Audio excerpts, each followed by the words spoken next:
Amina moved softly across the floor, careful not to disturb Saril, who'd been sleeping fitfully for weeks. The kettle whistled as she poured hot water over tea leaves, spreading butter on the last 2 pieces of toast. Her belly, 7 months full with life, pressed against the counter.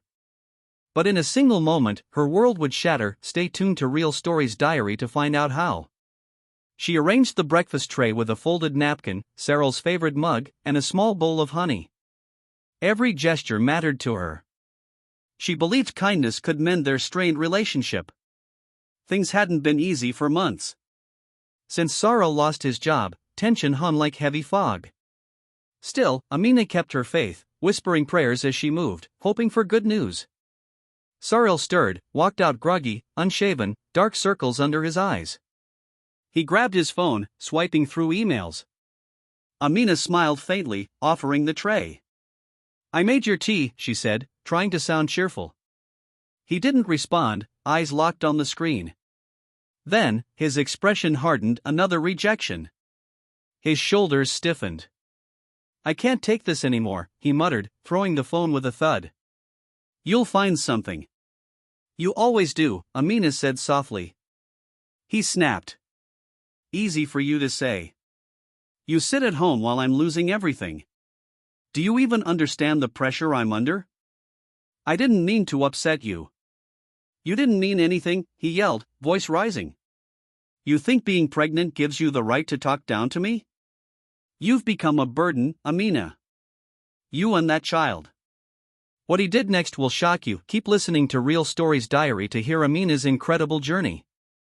She stood frozen, hurt settling deep. "Don't say that. I mean it. Get out." "What?" "Get out now. Saril, please. I have nowhere to go." He stormed to the door, flung it open, pointed outside.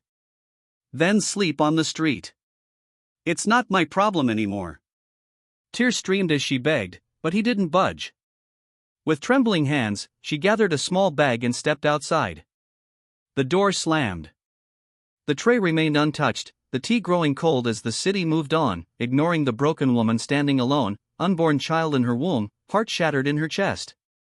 The street buzzed with chaos, rickshaws honking, vendors shouting, children darting between puddles. To Amina, everything felt muted, like moving through water. Her bare, blistered feet stung against hot concrete. She clutched her bag tightly, shielding her swollen belly. Her dress, damp with sweat and dust, clung to her. Every step felt heavier, not just from pregnancy, but from betrayal. She walked for hours. People glanced, then looked away. No one offered help. A fruit vendor scowled when she sat near his cart. "Go beg somewhere else," he muttered. She stood, fighting tears.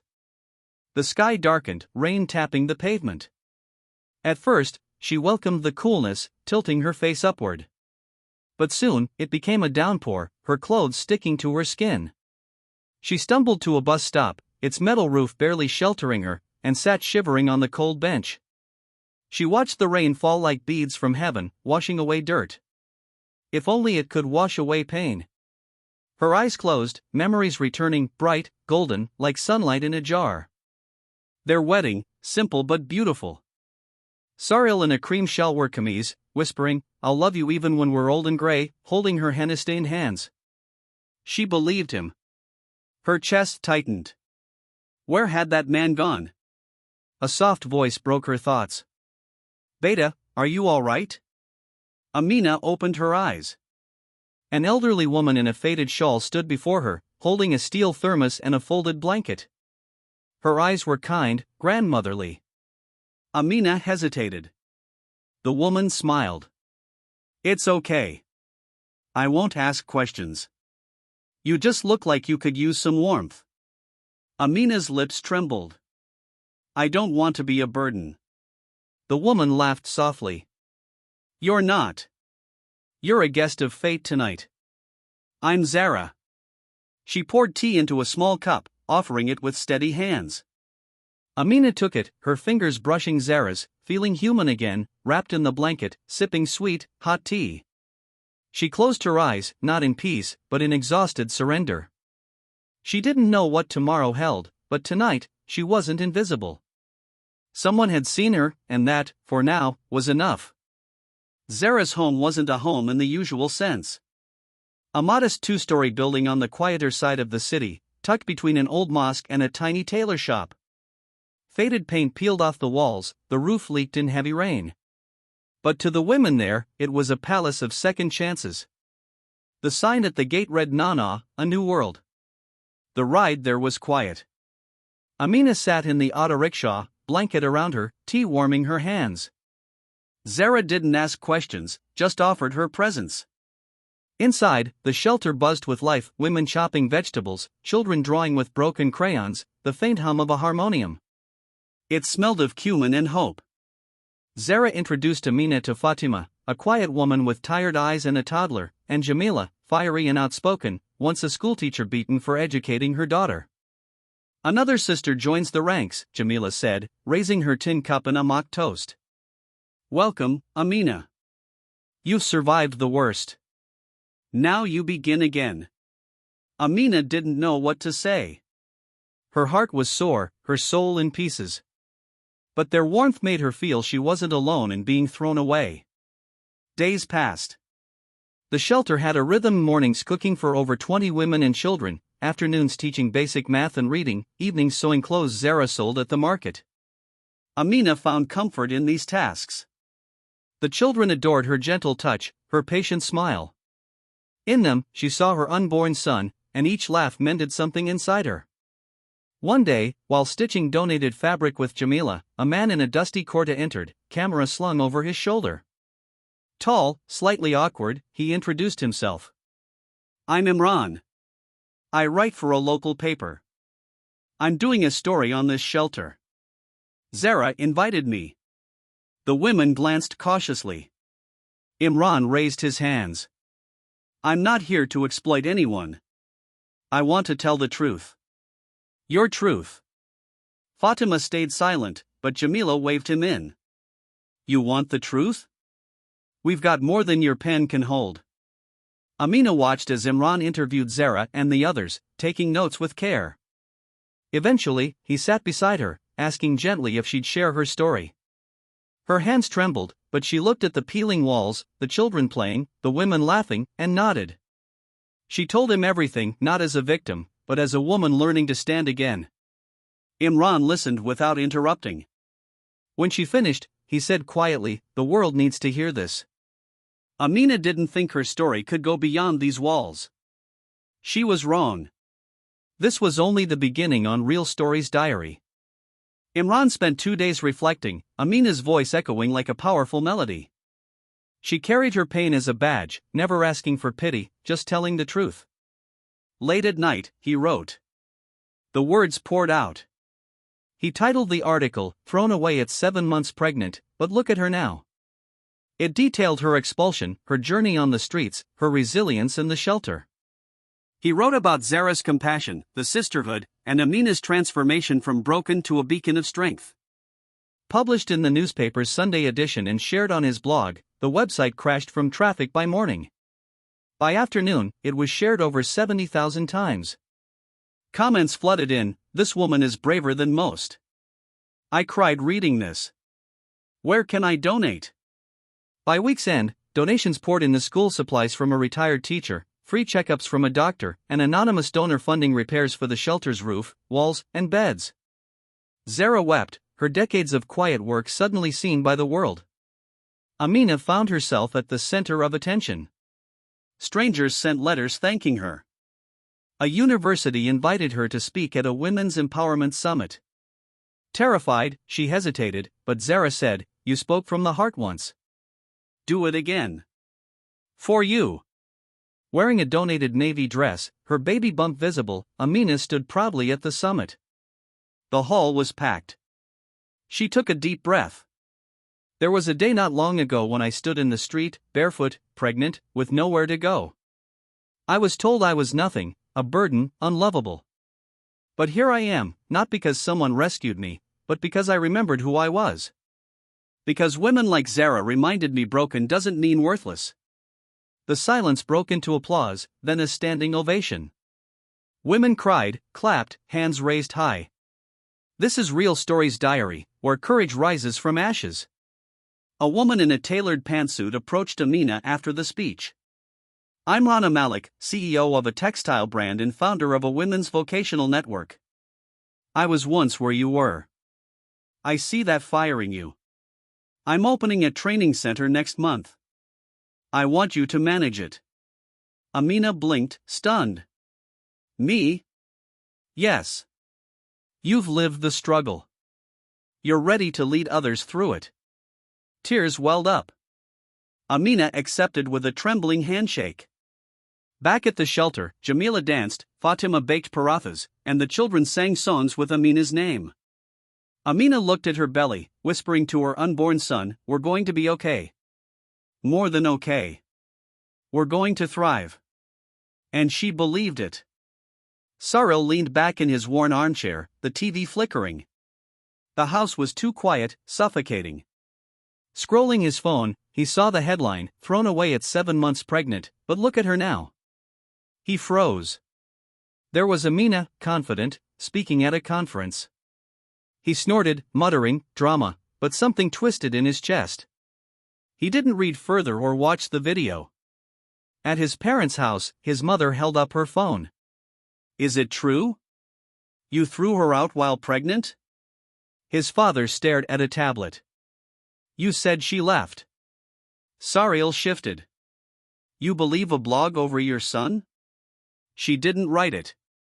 "The world did," his mother said. Silence felt like a sentence. Cousins removed him from group chats, friends stopped answering, his barber turned him away. His employer called him in. "We've seen the article, Saril. We can't have someone with accusations of abandonment representing us."